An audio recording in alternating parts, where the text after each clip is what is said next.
Hari ini saya nak berkongsi satu kisah. Minggu lepas ada seorang lelaki yang belum Muslim pada waktu itu, dia datang ke pejabat kami di MRM. Jadi waktu itu dia datang dengan satu tujuan je.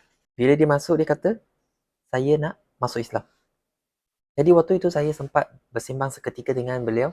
Antara perkara yang dia kata menarik dia kepada Islam adalah dia nampak Muslim kita beribadah, kita solat, kita ikut hukum makam, kita ikut syarat Islam. Itu adalah satu tanda-tanda Islam sebagai agama yang berprinsip. Tapi yang paling penting yang saya nak kongsi sebenarnya adalah apa yang dia sebut seterusnya. Dia kata dulu dia memang pernah ada niat untuk masuk Islam dan waktu itu pernah ada sahabat Muslim yang mengajak dia masuk Islam. Tapi waktu itu dia ada halangan tertentu, jadi dia tertangguh sikit. Dan bila kawan tu dah berpindah, lepas tu kat sekeliling dia memang ada kawan-kawan Muslim yang lain. Tapi sepanjang waktu itu tak ada kawan Muslim yang berdakwah kepada dia ataupun yang mengajak dia kepada Islam. Jadi niat dia untuk masuk Islam waktu itu tertangguh sampailah waktu dia datang ke MRM.